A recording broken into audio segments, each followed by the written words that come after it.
ভীষণ দুঃখে আছি, পকড়ে কেঁদে ফেলবো বলবেন না। ভাবতে পারিনি যে দিনের শেষে এটা ৮০ হয়ে যাবে। দুঃখ হয়েছে। অভিষেক ব্যানার্জি ফোন করেছিলেন, রাজনীতি করতে এসেছি বলে এটা আমার পৈতৃক সম্পত্তি তো নয়। নেত্রীর ওপরে কখনো প্রশ্ন তুলি না। লোকসভার মুখ্য সচেতক পদে কল্যাণ বন্দ্যোপাধ্যায়, কোথাও গিয়ে কি এটা আপনার অভিমানের একটা কারণ? সরকার যেতেই বেআব্রু তৃণমূল, কাজিয়ায় নেতা বনাম নেত্রী। লোকসভায় পদ হারাতেই বেসুরো কাকলি, জল্পনা দলবদলের। জেলা সভাপতির মতো গুরুত্বপূর্ণ পদ, সেখান থেকে আপনি সরে দাঁড়ালেন। এই যে আইপ্যাকের বিরুদ্ধে একটা ক্ষোভ, এটা কতটা পুরনো? মানে আপনার ক্ষোভের জায়গাটা তৈরি হওয়ার কারণটা কি? এটা কতটা পুরনো এইভাবে তো বলা যাবে না। এক, দুই হচ্ছে যে গুরুত্বপূর্ণ পদে থেকে যদি ফলটা ঠিক সঠিক না হয়, রেজাল্টটা, তাহলে কিন্তু সেই দায়ভারটা নেওয়ার মতন মানসিকতা, মানসিক দৃঢ়তা, চারিত্রিক দৃঢ়তা থাকতে হবে। কেননা রাজনীতি করতে এসেছি বলে এটা আমার পৈতৃক সম্পত্তি তো নয় এই পদটা। সুতরাং এই পদটা নিয়ে আমি যদি কাজ সেইভাবে না করে থাকতে পারি দলের, যেখানে 7খানা আমার এমএলএ ছিল, 5টা এমএলএ হেরে গেল, তাহলে নৈতিক দায়িত্ব আমার, সেটাই কথা। আপনি এই বাংলার যে কজন বর্ষিয়ান রাজনীতিক আছে, হাতে কোনো আপনার তার নাম আসতেই হবে। আপনি মমতা জমানার তৃণমূল দেখেছেন, অভিষেক জমানার তৃণমূলও দেখেছেন, কতটা তফাৎ এবং প্লাস মাইনাসে কি ফেলবেন?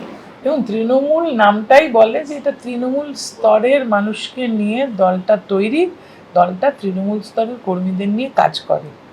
কিছুটা কর্পোরেটাইজেশন হয়েছিল এবং সেখানে কিছু সংস্থাকে ডাকা হয়েছিল যারা আরও ভালো ফল দেবে বলে আশা করা হয়েছে, কিন্তু আলটিমেটলি দেখা গেল যে তারা কিন্তু ঠিক সেইভাবে এই নির্বাচনটা করতে পারলেন না। এইটুকুই তফাৎ।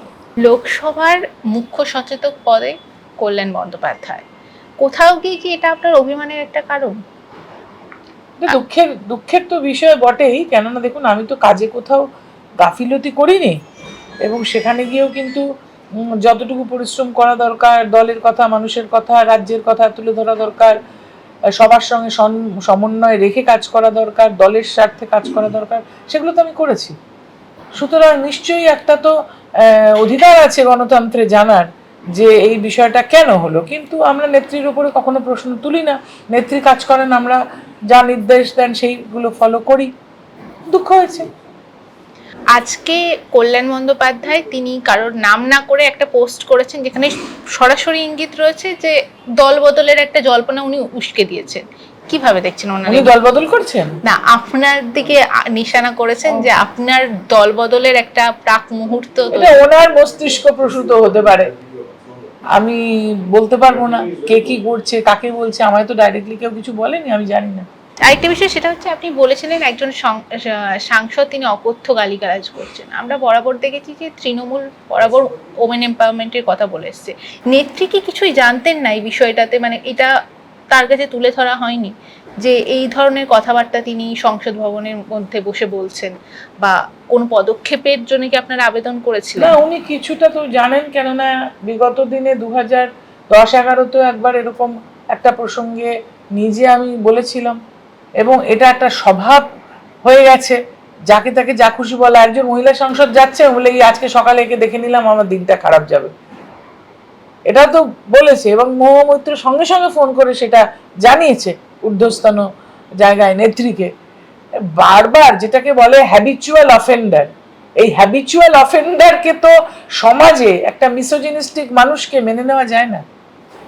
আমরা যেখানে নারী স্বাধীনতার কথা বলছি, আমরা নারী সশক্তিকরণের কথা বলছি, আমরা যেখানে 33% বেশি, আমাদের নেত্রী মমতা বন্দ্যোপাধ্যায় 40% অবধি মহিলাদেরকে তিনি নির্বাচিত প্রতিনিধি করেছেন, সেখানে তাদের প্রতি এহেন আচরণ মেনে নেওয়া যায় না।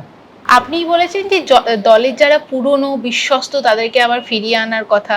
কিছুদিন আগে এক সতীর্থ বললেন যে সুব্রত বক্সির মতো লোকরা দলে এখন বর্তমান পরিস্থিতিতে দাঁড়িয়ে তারা যোগ্য যে সম্মানটা পাচ্ছেন। আপনিও কি তাই মনে করেন? না, আমি সম্মান শব্দটা ব্যবহার করব না, কেননা রাজনীতি করতে মানুষ যখন আসে, সমাজ সেবা করতে মানুষ যখন আসে, তখন কিন্তু তার মান সম্মান এইগুলো নিয়ে ভাবিত থাকেন না। তিনি মানুষের স্বার্থে কাজ করতে এসেছেন, নিজের সব কিছুকে সরিয়ে রেখে।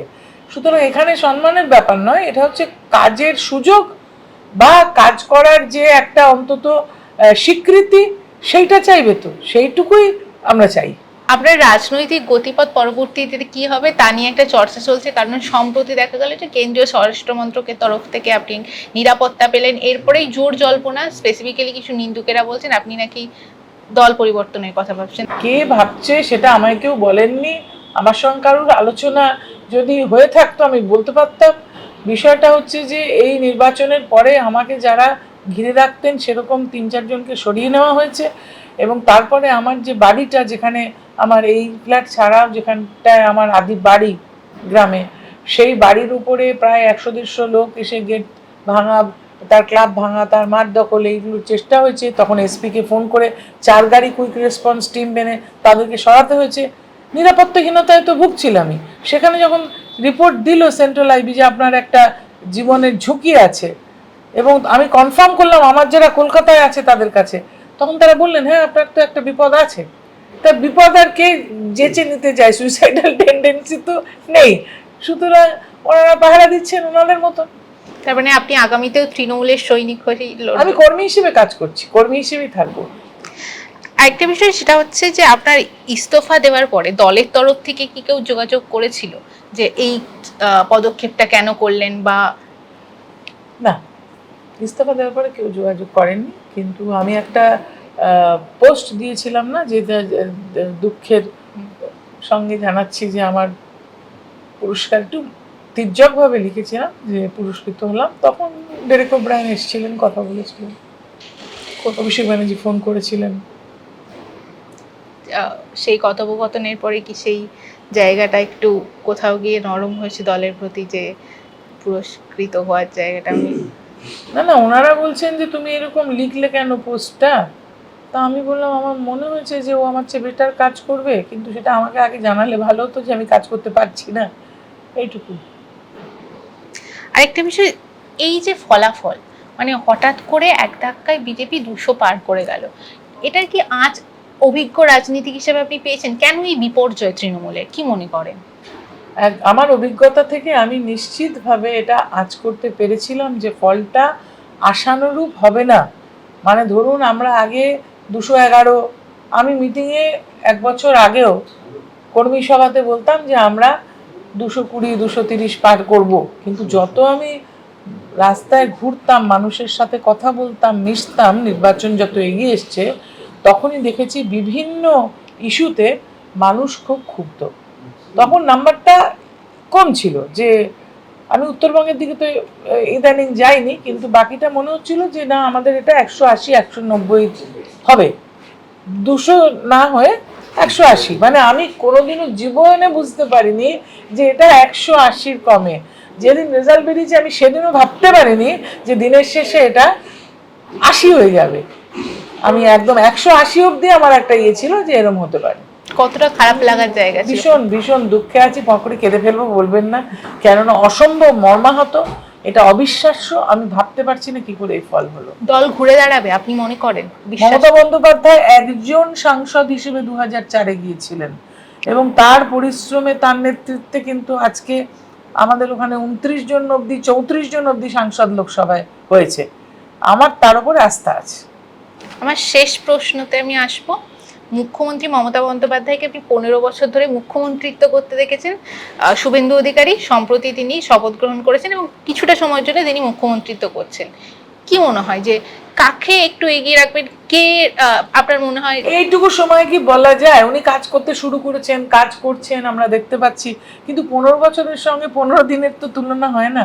আশা করবো উনি ভালো কাজ করবেন, মানুষের কাজ করবেন। তবে ওকে আমি বহুদিন চিনি, বহু বছর চিনি, বহুদিন না, বহু বছর চিনি। হ্যাঁ, কাজের ছেলে। এবং আপনি তো বোধহয় শিশির অধিকারীর সাথেও কাজ করেছেন বোধহয় একসঙ্গে। শুধু শিশির অধিকারীর সঙ্গে কাজ করেছি না, যখন কেউ নন্দীগ্রামে ঢুকতে পারতো না, হাজরা কাটা বলে একটা জায়গায় ওর গলা কেটে দেবে বলে এলান করেছিল বামফ্রন্টের, তখন ওখানে লক্ষণ শেঠ ছিলেন। নন্দীগ্রামে যখন আন্দোলন হচ্ছিল তার আগে প্রথম আমি গিয়েছিলাম ওর মোটর বাইকে করে হাজরা কাটায়, নামটাও আমার মনে আছে, হ্যাঁ, হাঁসচড়া, হাজরা কাটা, এইসব জায়গায় আমি ওর বাইকে করে পিছনে পিছনে গিয়ে মিটিং করেছিলাম। ও ওই সাহসী ছেলে, বিভিন্ন জায়গায় ঢুকে যেত, সুতরাং আমি তো কাজ করেছি একসঙ্গে। একটু কি বদলে গেছে না, মানে বর্তমানে যদি আমি আগে তো বহুদিন দেখা সাক্ষাৎ নেই আমার সঙ্গে, যোগাযোগ একদম নেই, ধরুন প্রায় 7-8 বছর তো বটেই, সুতরাং বলতে পারবো না কি হয়েছে। ধন্যবাদ দিদি।